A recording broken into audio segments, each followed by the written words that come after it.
Hello flavour fusions family, అందరు ఎలా ఉన్నారండి? బాగున్నారా?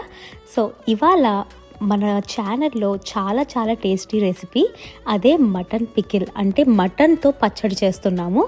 మీరు ఎప్పుడు క్రేవ్ అయినా లేదా చాలా స్పైసీగా తినాలి అనిపించినప్పుడల్లా హ్యాపీగా ఈ పికిల్ కొంచెం వేసుకొని రైస్లో తినేయచ్చు అనమాట. చాలా చాలా టేస్టీగా ఉంటుంది. ఇది జస్ట్ మా ఫ్యామిలీ కోసం అని చేస్తున్నాను. చేసినప్పుడు వీడియో తీయమని మా హస్బెండ్ అడిగారు కాబట్టి ఈ వీడియో మీకోసం అని చేస్తున్నా. ఓకేనా? ఫస్ట్ వచ్చేసి ఒక చిన్న కుక్కర్ తీసుకొని 750 గ్రామ్స్ మటన్ తీసుకోండి. ఇది నేను 750 గ్రామ్స్ మటన్కి సరిపడా రెసిపీ చెప్తున్నాను. మీరు తీసుకునే మటన్కి బట్టి దాన్ని మీరు యాడ్ చేసుకుంటూ వెళ్ళాలి. ఓకేనా?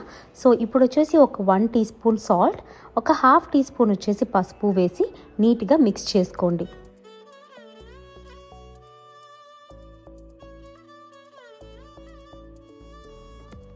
ఇప్పుడు ఏం చేస్తారంటే ఒక హాఫ్ కప్ వాటర్ పోసుకొని మీరు కుక్కర్ మూత పెట్టేసి విజిల్స్ ఆల్మోస్ట్ ఒక 6 to 7 విజిల్స్ రావాలి. మీ మటన్ని బట్టి విజిల్స్ తెప్పించుకోండి. ఇన్ కేస్ బేబీ గోట్ అయితే 4 విజిల్స్ సరిపోతాయి. అదే రెగ్యులర్ మటన్ అనుకోండి, almost 6 to 7 or at least 7 to 8 whistles అయినా తెప్పించాలి. లేకపోతే కుక్ అవ్వదనమాట, గట్టిగా ఉంటుంది. సో మనం ఎంత మ్యాక్సిమం వీలైతే అంత మ్యాక్సిమం కుక్ చేయడానికి ట్రై చేయండి. ఇప్పుడు మీరు కుక్కర్ మూత తెరిచిన తర్వాత దీనిలో కొంచెం వాటర్ ఉంటాయి కదా, ఆ వాటర్ మొత్తం ఇవాపరేట్ అయిపోవాలి, అంటే ఎగిరిపోవాలి. ఎగిరిపోయే వరకు కుక్ చేసుకోండి. ఇట్లా చూపించిన తర్వాత కుక్కర్ తీసి పక్కన పెట్టుకొని ఒక కడాయి పెట్టుకోండి. ఇప్పుడు కడాయిలో 500 ml ఆయిల్ పోసుకోండి. 500 ml ఆయిల్ ఏదైనా పర్లేదు, లైక్ సన్ఫ్లవర్ ఆయిల్ కానీ ఎనీ సీడ్ ఆయిల్ పర్వాలేదు. వేసుకున్న తర్వాత ఇప్పుడు మనం మటన్ పీసెస్ని డీప్ ఫ్రై చేయాలి. ఇందాక కుక్ చేసుకున్న మటన్ పీసెస్ ఉన్నాయి కదా, అవి తడి లేకుండా మనం తడి ఎగిరిపోయే అంటే వాటర్ ఎగిరిపోయే వరకు కుక్ చేసుకున్నాం కాబట్టి సో ఆ పీసెస్ డైరెక్ట్గా వేసి బాగా డీప్ ఫ్రై అవ్వనివ్వాలి.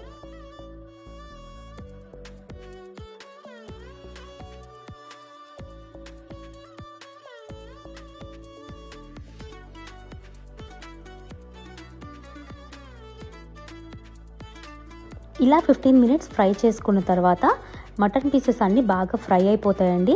అవి ఇలాగా స్ట్రెయిన్ చేసుకొని పక్కన పెట్టుకోండి. మొత్తం అంతా పక్కన పెట్టుకున్న తర్వాత ఇంకొక బ్యాచ్, అంటే మిగిలిపోయిన మటన్ పీసెస్ ఉన్నాయి కదా బాయిల్ చేసినవి, అవి కూడా వేసి నీట్గా ఫ్రై చేసుకోండి.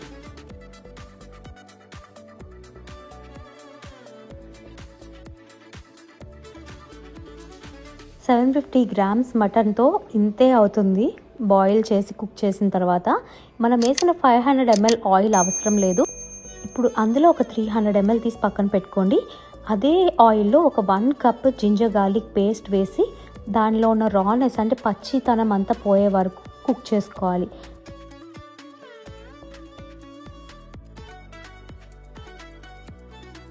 ఇప్పుడు ఒక హాఫ్ కప్ ధనియాలు జీలకర్ర పొడి, హాఫ్ కప్లో ఇంకొక హాఫ్ అంటే 1/4 కప్ గరం మసాలా పౌడర్ వేసుకొని చక్కగా ఫ్రై చేసుకోండి.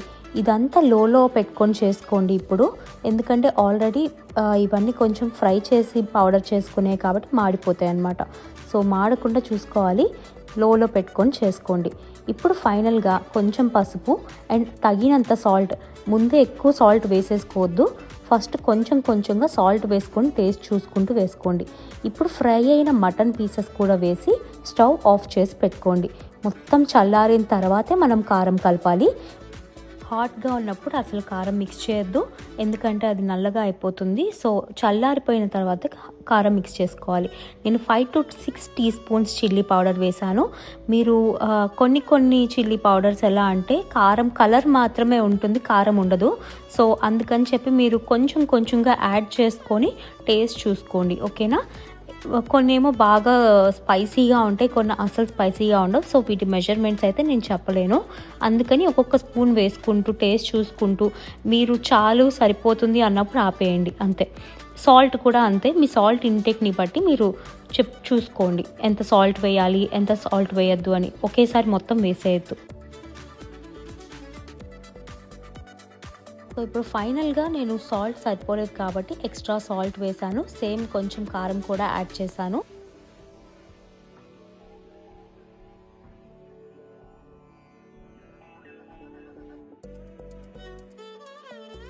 మీరు కూడా నేను చెప్పినట్టుగా స్టెప్ బై స్టెప్ ఇలాగే ఫాలో అవ్వండి. మీరు ఎక్కడ సాల్ట్ ఎక్కువైంది, కారం ఎక్కువైంది అన్న కంప్లైంట్స్ ఉండవు. మీకు ఎక్కడ ఆపాలో తెలుసు కాబట్టి సో ఇదే ప్రాసెస్ ఫాలో అయిపోండి ఏ పికిల్ చేసుకున్నా, ఓకేనా. ఫైనల్గా టేస్ట్ టెస్ట్ చేసుకోండి. సో నా దగ్గర అయితే అన్నీ సరిపోయినాయి, అందుకని చెప్పి ఇంకా నెక్స్ట్ ప్రాసెస్లోకి వెళ్తున్నా. ఇప్పుడు వచ్చేసి ఒక 5 లెమన్స్ని పిండి జ్యూస్ చేసుకొని ఆ జ్యూస్ పోయండి. హాట్గా ఉన్నప్పుడు అయితే అసలు జ్యూస్ పోయొద్దు, ఎందుకంటే ఫంగస్ ఫామ్ అవుతుంది. మొత్తం చల్లారిపోయిన తర్వాతే లెమన్ జ్యూస్ పోయండి. కొంతమంది వెనిగర్ కూడా వాడతారు, but I prefer lemon juice preserve అవ్వడానికి. అండ్ చాలా బాగుంటుంది, కొంచెం ట్యాంగీనెస్ కూడా ఉంటుంది, వెరీ వెరీ టేస్టీగా ఉంటుంది. ఇదైతే అసలు స్కిప్ చేయొద్దు.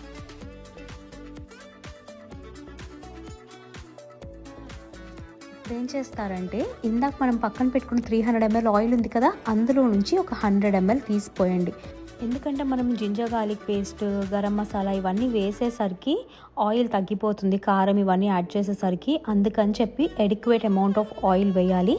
అందుకని ఎక్స్ట్రా 100 ml ఆయిల్ వేసామన్నమాట. సో మిగిలిపోయిన ఆయిల్తో ఏదైనా నాన్ వెజ్ కర్రీస్ చేసుకోండి, ఎందుకంటే 1 or 2 days కన్నా ఎక్కువ వాడద్దు, తర్వాత డిస్పోజ్ చేసేయండి. ఇలాంటి పికిల్స్ అన్నీ ఎయిర్ టైట్ కంటైనర్లో పెట్టుకొని రిఫ్రిజిరేట్ చేసుకుంటే ఒక 2 months వరకు వస్తుంది. లేదు ఇంకా లాంగ్ రన్లో మాకు కావాలి అనుకుంటే ఫ్రీజ్ చేసుకొని ఎప్పుడు కావాలంటే అప్పుడు బయట తీసి తినొచ్చు అనమాట. అండ్ చాలా చాలా టేస్టీగా ఉంటుందండి. దీని గరం మసాలా ఎలా చేయాలో కూడా మీకు వేరే వీడియోలో చూపిస్తాను. మీకు కనుక ఈ రెసిపీ నచ్చినట్లయితే కమెంట్ చేయండి. And also please like, share and subscribe my channel and click the bell icon for notifications. ఇంకా చాలా అమేజింగ్ రెసిపీస్ ఉన్నాయి నా దగ్గర, అవన్నీ మెల్లగా అప్లోడ్ చేస్తాను. సో ఎప్పుడు బెల్ ఐకాన్ ఆన్లో పెట్టుకోండి. Okay, thank you and have a great day. Bye.